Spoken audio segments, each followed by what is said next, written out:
Hello everyone, my name is Diksha Saraswat and welcome to our channel Dive to Learn. Guys, आज हमारा nutrition and dietetics का quiz मैं explain करने वाली हूँ जो कि हमारा सेकंड क्विज है यूनिट सेकंड, जो कि हमारा टारगेट मेन है नेट और जेआरएफ और ये यूज़फुल है टीजीटी पीजीटी और जीआईसी लेक्चरर और अदर जो होम साइंस के असिस्टेंट प्रोफेसर के लिए एग्जाम्स होते हैं उनके लिए बहुत यूज़फुल है. So guys, without wasting any time we are starting. First question है the major product of amylose digestion by the enzyme amylase is glucose, fructose, maltose and maltotriose oligosaccharides. So guys, इसका answer है C, that is maltose and maltotriose. तो आइए इसे देख लेते हैं.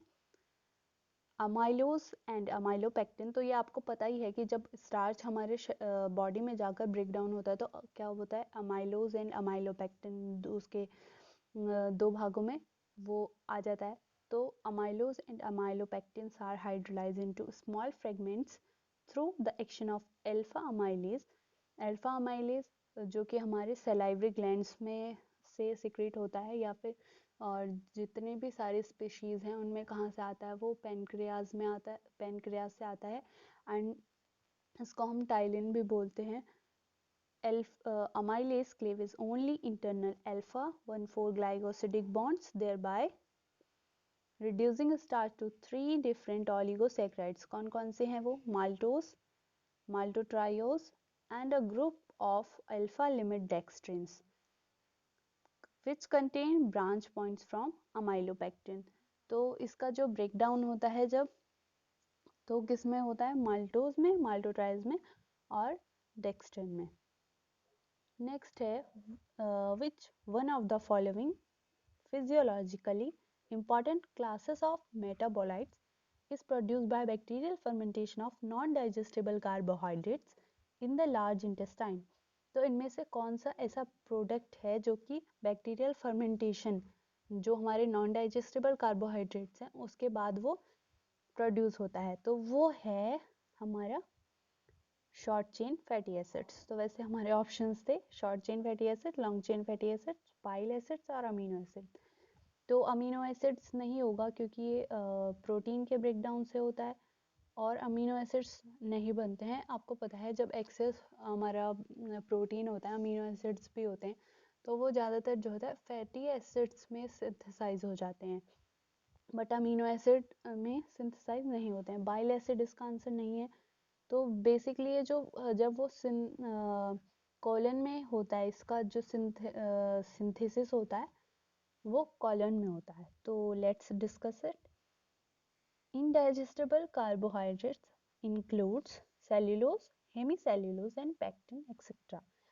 Short chain fatty acids such as acetic, propionic and butyric acids are formed during bacterial fermentation of indigestible carbohydrates in the colon.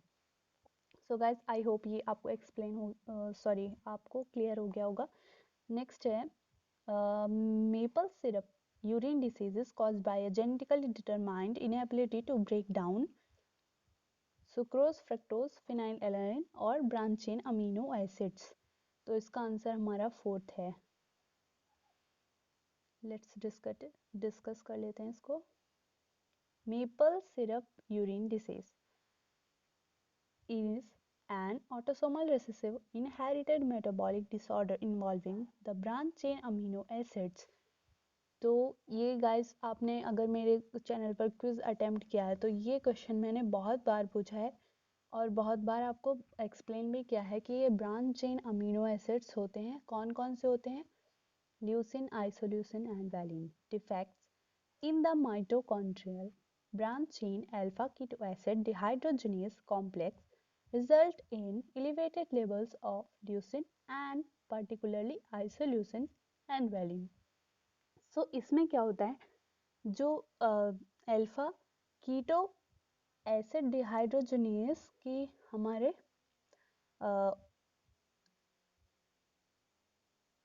Body में ठीक से वो उसकी कमी होती है. किसके डिफेक्ट्स की वजह से? माइटोकॉन्ड्रियल डिफेक्ट की वजह से. तो उसकी वजह से जब वो उन्हें उस पर काम करने वाला हमारा उस पर काम करने वाला एंजाइम ही नहीं होगा तो क्या होगा, ल्यूसिन, आइसोल्यूसिन और वेलिन, इन सब का लेवल क्या होगा, बढ़ेगा, और वो बॉडी में जब भी कुछ एक्सेस में होता है तो आपको पता है कि वो कुछ ना कुछ गलती होता है। सो इसके क्या सिम्टम्स देखे जाते हैं, बेसिकली ये बच्चों में देखा जाता है, lethargy, hypertonia, poor feeding and ketoacidosis requires, तो ये बेसिकली ये सिचुएशंस देखी जाती हैं, and requires rapid management to reduce the possibility of permanent neural damage और इवन डेथ। तो ये बहुत ही आपको सबको पता होगा ऑटोसोमल रिसेसिव, ये जो इनहेरिटेड डिसीजेस होती हैं ये बहुत ही रेयर तो होती है, बट इनका जो मैनेजमेंट है वो बहुत ही ज़रूरी होता है। फोर्थ है, bond formation is carried out by which of the following cell types. First है ऑस्टियोब्लास्ट, ऑस्टियोक्लास्ट, बोथ और नाइदर। सो इसका आंसर है ऑस्टियोब्लास्ट, यानी कि हमारा option A. Osteoblast, osteocytes and osteoclasts are the three cell types involved in the development, growth and remodeling of bones. Osteoblasts are bone forming cells. तो ये जो osteoblast है ये bone forming cell है, osteocyte है जो वो mature bone cells है, और जो ये osteoclast है वो क्या करती है, जो भी बोन की सेल्स होती हैं उनके ब्रेकडाउन को, उनका जो ब्रेकडाउन होता है और उसे रीएब्जॉर्ब करके दोबारा से उनका फॉर्मेशन के लिए उसे प्रोसेस करने वाली जो सेल है वो हमारी है ऑस्टियोक्लास्ट। नेक्स्ट है, which of the following surgical procedures would be expected to have the greatest effect on absorption capacity? Gastroplasty, gastric banding, gastric bypass, jejunal bypass. तो गाइस ये चारों जो हैं ये मेल एब्जॉर्प्टिव एक तरह से टेक्निक कह लीजिए या थेरेपी कह लीजिए, बेसिकली जो ओबीज पेशेंट होते हैं उनमें ये सर्जरीज होती हैं, ये और भी इनमें कई टाइप्स की सर्जरी होती हैं। सो इनमें जो सबसे ज़्यादा जिसका एब्जॉर्प्शन कैपेसिटी को जो इफ़ेक्ट करता है, यानी कि जो सबसे ज़्यादा एब्जॉर्प्शन कैपेसिटी को कम कर देता है वो होता है जेजुनल, बिकॉज ये स्मॉल इंटेस्टाइन से रिलेटेड है, बाकी सब ये जो हैं तीनों स्टमक से रिलेटेड है। आपको पता होगा जैसे गैस्ट्रो, गैस्ट्रिक, गैस्ट्रिक, तो इन नामों से आपको पता चल रहा होगा कि ये स्टमक से रिलेटेड है और ये हमारा स्मॉल इंटेस्टाइन से है। सो गाइस इनको मैं एक्सप्लेन करती हूँ वन बाई वन। जो हमारा गैस्ट्रोप्लास्टी है इसमें क्या होता है, ये जो एक एंडोस्कोपिक टेक्निक होती है और इसमें एक थ्रॉट, हमारे थ्रॉट से लेके एक सर्चरिंग डिवाइस को इंसर्ट किया जाता है हमारे स्टमक तक, और वहाँ पे जाके उसमें सर्चर्स लगाए जाते हैं और फिर उसे स्टमक को छोटा कर दिया जाता है। तो इससे क्या होता है, इससे भी एब्जॉर्प्शन तो होगा ही होगा इफेक्ट, क्योंकि उससे कैपेसिटी ही रिड्यूस हो रही है फूड इनटेक की। फिर नेक्स्ट है गैस्ट्रिक बैंडिंग, तो इसमें भी यही फोकस किया जाता है कि मतलब कम फूड इनटेक हो। तो इसमें क्या होता है, जो हमारे स्टमक का टॉप एंड होता है वहाँ पर एक बैंड लगा देते हैं।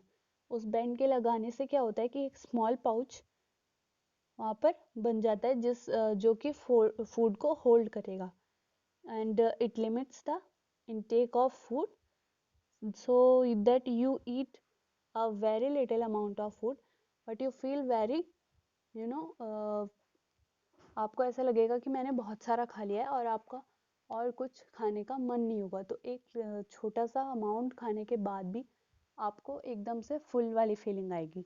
तो इसका होता है ये वाला एम। फिर हमारा गैस्ट्रिक बाईपास है। सो ये गैस्ट्रिक बाईपास में भी एक पाउच बना देते हैं, but the difference is that the food pouch is directly related to small intestine। तो क्या होता है, जो फूड पाउच में खाना जा रहा है तो उसके बाद हमारा जो खाना है वो स्टमक के और पार्ट में नहीं जाएगा, डायरेक्टली वो पाउच से लेकर स्मॉल इंटेस्टाइन में जाएगा। तो ये होता है हमारा गैस्ट्रिक बाईपास। और जेजुनल बाईपास होता है, इसमें स्मॉल इंटेस्टाइन का 90% जो पार्ट है उसको बाईपास कर दिया जाता है, यानी कि उसे निकाल दिया जाता है। तो ये जो है बेसिकली बहुत ही ज़्यादा, जिसमें बहुत ही ज़्यादा ओबीस यानी जो बहुत ज़्यादा मोटे होंगे उन लोगों में ये वाला सर्जरी किया जाता है। तो ये सबसे ज़्यादा इफेक्टिव होती है बिकॉज ये इंटेस्टाइन किया। एंड यू ऑल नो कि इंटेस्टाइन जो हमारा स्मॉल इंटेस्टाइन होता है, सबसे ज़्यादा जो डाइजेशन एब्जॉर्प्शन का जो सबसे ज़्यादा रोल होता है वो किसका होता है, स्मॉल इंटेस्टाइन का। सो आई होप ये चारों आपको अच्छे से क्लियर हो गए होंगे। नेक्स्ट है, which of the following hormone controls a hyperglycaemic state? Cortisol, glucagon, epinephrine और इंसुलिन। सो इसका आंसर आपको पता ही होगा, इंसुलिन है ऑब्वियसली, क्योंकि जो कॉर्टिसोल है ये क्या करता है, इलिवेट करता है। ग्लूकागन भी इलिवेट करता है, ये भी इलिवेट करता है। तो इनमें जो कंट्रोल करेगा वो कौन होगा, इंसुलिन। आंसर हमारा 4 है। सो इनके हार्मोन्स के बारे में थोड़ा थोड़ा जान लेते हैं। Cortisol is a steroid hormone also secreted from the adrenal gland. It makes fat and muscle cells resistant to the action of insulin and enhances the production of glucose by the liver. तो ये क्या करता है, ये तो inherit कर रहा है इंसुलिन के मतलब फंक्शन को। तो ये थोड़ी ना हमारा शुगर लेवल को डिक्रीज करेगा, ये क्या करेगा, इंक्रीज करेगा। और क्या करता है, ये प्रोडक्शन करता है ग्लूकोज का। ठीक है, नेक्स्ट हमारा ग्लूकागॉन है। Glucagon made by islet cells, alpha cells. तो ये अल्फा सेल से होता है, और जो हमारा इंसुलिन है वो बीटा सेल से होता है, पेनक्रियास की। Controls the production of glucose and ketones in the liver. It is released overnight and between meals and is important in maintaining the sugar level in body. It signals the liver to break down its starch or glycogen stores and helps to form new glucose units and ketone units from other substances. तो जो glucose बनाने का काम कर रहा है, जो other things का ब्रेक डाउन करवा रहा है और ग्लूकोज में उन्हें कन्वर्ट करवा रहा है, तो वो थोड़ी ना ग्लूकोज जो शुगर लेवल है उसे कंट्रोल करेगा, हाइपर, वो भी हाइपर वाली हाइपरग्लाइसेमिक सिचुएशन में नहीं।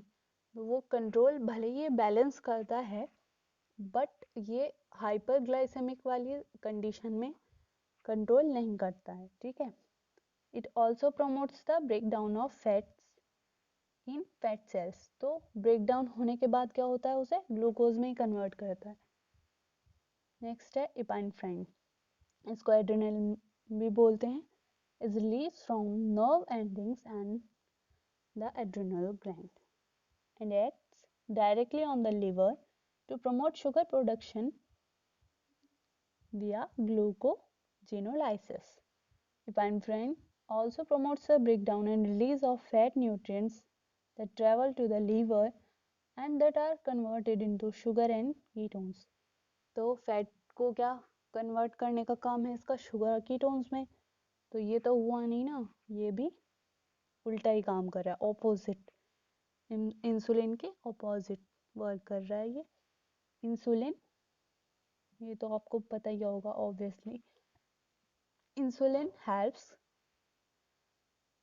इन controlling blood glucose levels by signaling the liver and muscle and fat cells to take in glucose from blood. Insulin therefore helps cells to take in glucose to be used for energy. If the body has sufficient energy, insulin signals the liver to take up glucose and store it as glycogen.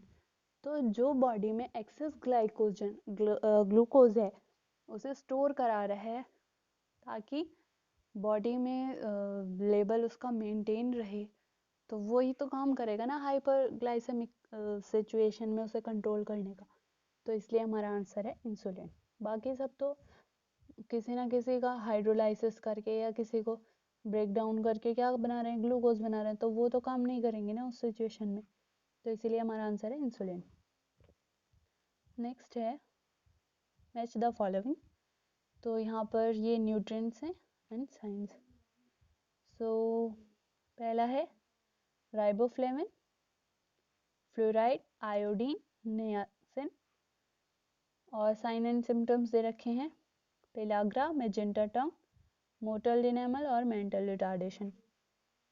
तो इसका answer है, मैं आपको match करके दिखाती हूँ। इसका answer है सेकंड। क्यों? क्योंकि राइबोफ्लेविन की डिफिशियंसी से होता है मैजेंटा टंग। फ्लोराइड, फ्लोराइड की एक्सेस से होता है मोटल इनेमल। आयोडीन, आयोडीन की डिफिशियंसी से होता है मेंटल रिटार्डेशन। नियासिन, उसकी कमी से होता है क्या, पेलाग्रा। तो हमारा ऑप्शन राइट है, वो है सेकंड, दैट इज 2 3 4 1। ठीक है, तो अभी मैंने ये आपको ऑप्शंस तो बता दिए हैं, डिस्कस कर लेते हैं। मैजेंटा टंग होता क्या है? A purplish red discoloration of tongue due to vitamin B2, that is riboflavin deficiency. It is also characterized by edema and flattening of the filiform papillae on the dorsum of the tongue. तो जो हमारी टंग होती है उस पर आपने देखा होगा छोटी छोटी छोटी छोटी फॉर्मेशन होती है, उन्हें पेपले बोलते हैं। तो उसमें क्या होता है, वो फ्लैट हो जाती हैं, मतलब छोटी छोटी वो फॉर्मेशन आपको नहीं दिखेंगी, वो बिल्कुल आपको एकदम प्लेन सरफेस दिखाई देगा। और क्या होगा वहाँ पर, सूजन यानी कि इडिमा आ जाएगी और उसका कलर भी चेंज हो जाएगा, जो कि हो जाएगा पर्पल और रेड। तो इसीलिए उसे मैजेंटा टंग बोलते हैं। और क्या होता है, riboflavin deprivation symptoms include cracks in the skin at the corners of mouth, fissures on of the lips। fissures मतलब जो लिप्स पर जो क्रैक्स आ जाते हैं, वो क्रैक्स हो जाते हैं। और किसी किसी के लिप्स बहुत ही कट दिखाई देते हैं, वो होता है fissures. And an inflamed magenta colour tongue, वो हमने डिस्कस कर ही लिया है। देन हमारे है mottled teeth is a condition in which the enamel of teeth may be stained yellow, brown or black, appears a flat opaque white, and in addition may have a corroded surface। तो वैसे जो है वो होना क्या चाहिए, white, but क्या हो जाता है ये, मतलब अलग अलग कलर, या फिर उसका जो इनेमल है वो इनेमल ही खराब हो जाता है एक तरह से। तो उसका कलर हमें क्या येलो दिखाई देगा, ब्राउन, ब्लैक, बहुत ही गंदे से टीथ दिखाई देते हैं, वही है इसका फ्लोराइड का एक्सेस हो जाता है। और होता क्यों है, क्योंकि जो हम वाटर इनटेक करते हैं यानी कि जो पानी पीते हैं उसमें फ्लोराइड की अगर एक्सेस होती है तब होता है। और बेसिकली ये उस कंडीशन में होता है या उस एज में होता है जब जो हमारे टीथ हैं उनको क्या क्या हो रहे होते हैं, वो कैल्सिफाइंग हो रहे होते हैं। नेक्स्ट है mental retardation. Iodine deficiency is a significant cause of mental development problems in children, including implication of reproductive functions and lowering of IQ levels in school-age children. The consequence of iodine deficiency during pregnancy is impaired synthesis of thyroid hormones by mother and the fetus, and insufficient supply of thyroid hormones to developing brain may result in mental retardation। तो होता क्या है, इससे बहुत सारी अगर iodine की कमी होती है तो क्या होता है, बहुत सारी मेल फंक्शनिंग हो जाती हैं, जिससे रिप्रोडक्टिव फंक्शंस को भी इफ़ेक्ट करता है, साथ ही साथ आईक्यू लेवल्स को भी। आईक्यू लेवल को तो करेगा ही, क्योंकि मेंटल फंक्शनिंग में हेल्प करता है, मेंटल डेवलपमेंट में हेल्प करता है, इसीलिए उसका आईक्यू लेवल भी कम होगा। और क्या होता है, जब प्रेगनेंसी के दौरान अगर थायराइड हार्मोन का सिंथेसिस अगर अच्छे से नहीं हो पाता है आयोडीन की कमी से, तो बच्चों में मेंटल रिटार्डेशन देखी जाती है। और इसका बहुत सारे मतलब इसका जो एक बहुत ही लॉन्ग डिप्राइवेशन अगर आयोडीन का होगा तो क्या होगा, ब्रेन डैमेज भी हो सकता है, और ऐसा मेंटल रिटार्डेशन जो कि ठीक ना हो जल्दी से। सो इसीलिए क्या करते हैं, daily consumption of salt fortified with iodine is proven effective strategy for prevention of IDD, that is iodine deficiency diseases। ठीक है, तो ये इसीलिए जो हमारा नमक है, इनके सॉल्ट, उसे हम डेली स्टेपल डाइट्स में अपनी लेते हैं, तो इसीलिए सॉल्ट का आयोडाइजेशन किया जाता है। नेक्स्ट है हमारा pellagra. Dietary deficiency of niacin results in pellagra.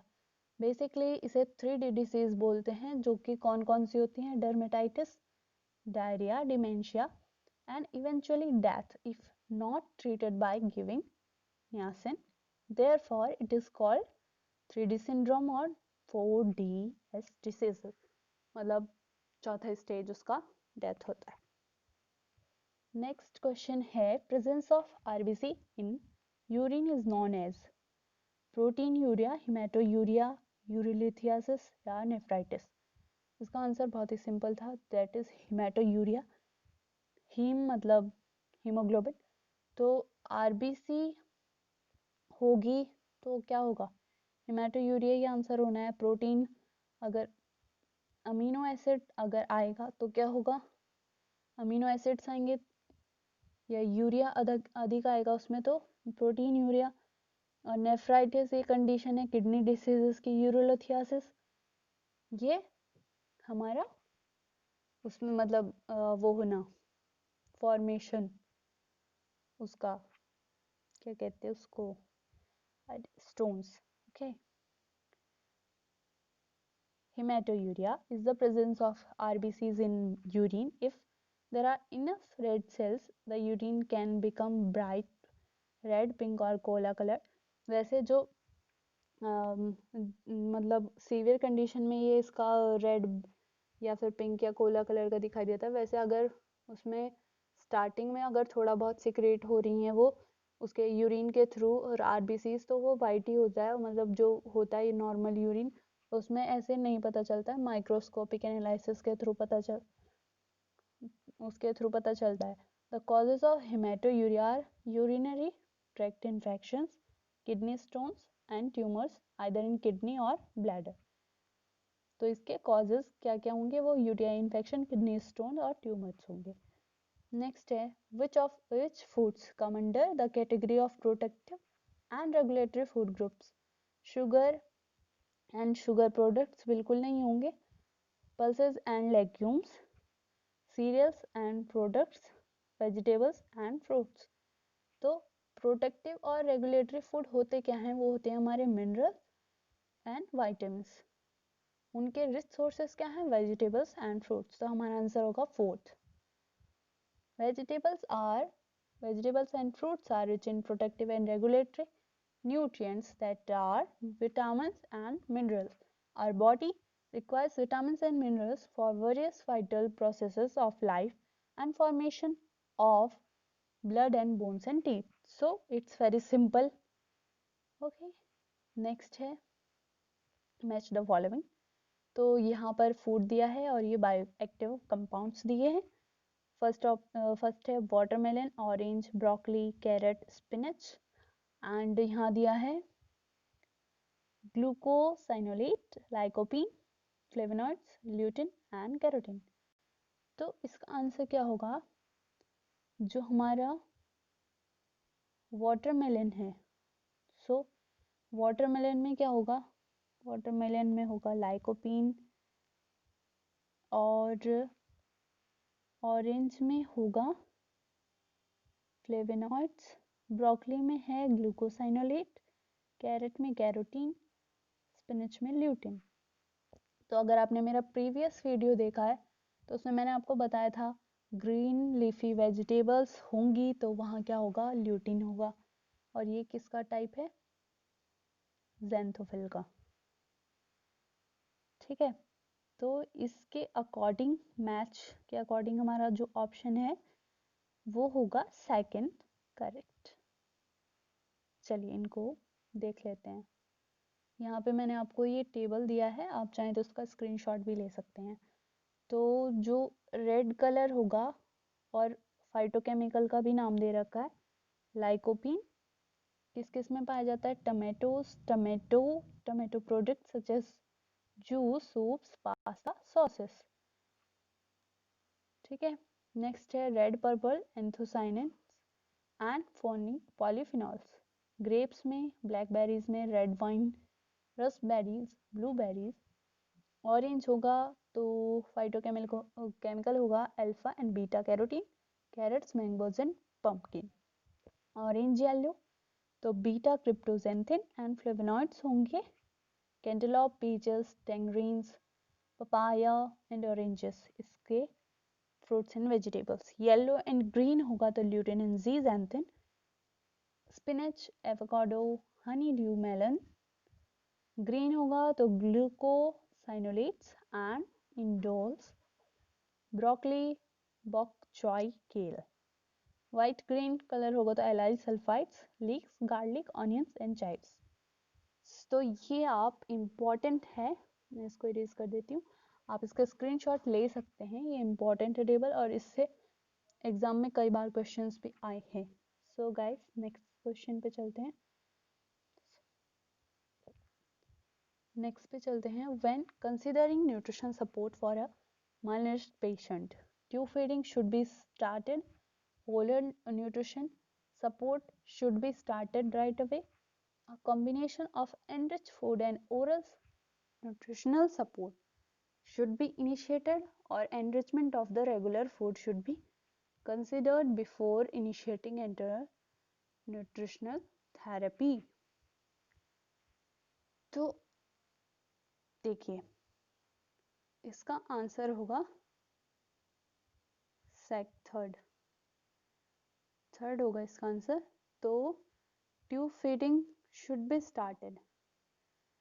तो गाइस अगर कोई मालनरिश्ड जो पेशेंट है उसे हम न्यूट्रिशन देने का सोच रहे हैं, तो उसे थोड़ी ना ट्यूब फीडिंग होता है जैसे किसी ऑर्गन में ट्यूब, आपको पता ही होगा, इंसर्ट करते हैं, तो ये नहीं हो सकता है। Oral nutritional support should be started. तो ओरल न्यूट्रिशनल सपोर्ट से इतना न्यूट्रिशन उसे नहीं दिया जा सकता है।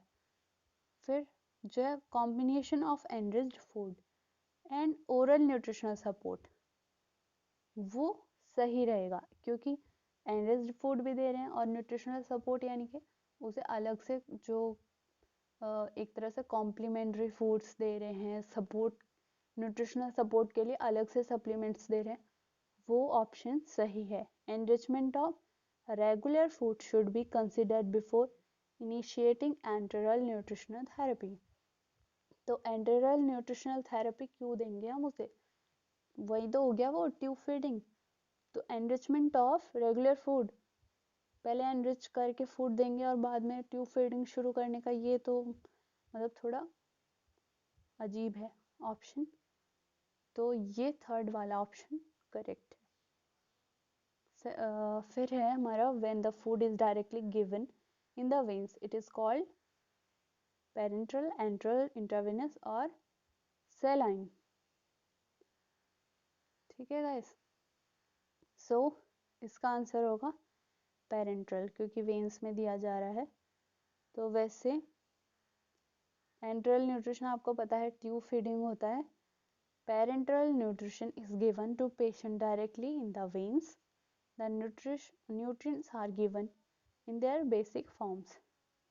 तो जैसे प्रोटीन है तो उसे अमीनो एसिड की फॉर्म में देंगे, ठीक है, जिससे बॉडी में डायरेक्टली वो एब्जॉर्ब हो जाए। It is given when the person is unconscious and had an operation in GI tract etc. 13 question है deficiency of calcium may lead to a condition called goiter, anemia, tetany और scurvy। goiter आपको पता है किसकी deficiency से होता है? Iodine, anaemia, iron folic acid, vitamin B12 और भी बहुत सारे न्यूट्रिएंट्स की कमी से हो जाता है। टिटेनी इसका आंसर होगा, जो कि कैल्शियम की डिफिशियंसी से होता है। और इसका भी आपको पता है विटामिन C। सो टिटेनी होता क्या है? A condition that is due usually to low blood calcium, जो कि हाइपोकैल्सियम बोलते हैं उसको, and is characterised by spasms of the hands and feet, cramps, spasms of the voice box, that is larynx, and overactive neurological reflexes. Tetany is generally considered to result from very low calcium levels in the blood. तो क्या होता है इस condition में? हाथ, पैर और जो हमारा लैरिंग्स होता है, इसमें स्पाम्स और जो क्रैम्प्स आने शुरू हो जाते हैं। बॉडी में जो यानी कि जो बॉडी की मसल्स होती हैं उनमें क्रैम्प्स आने शुरू हो जाते हैं। क्यों? उसकी वजह से, कैल्शियम की डिफिशियंसी की कमी से, डिफिशियंसी की वजह से। नेक्स्ट क्वेश्चन है 14. Dietary approach during weaning diarrhea should be aimed to provide fiberless diet, electrolyte solution. तो इसका आंसर होगा बोथ, क्योंकि फाइबरलेस डाइट क्यों देंगे? बिकॉज फाइबर क्या होता है? फाइबर जो हमारा जीआई ट्रैक्ट होता है उसकी मोबिलिटी को इंक्रीज करता है। तो जो स्टूल पैसेज है और मतलब जब उसकी मोबिलिटी हो जाएगी, फास्ट हो जाएगी, तो क्या होगा? स्टूल फॉर्मेशन और ज़्यादा होगा।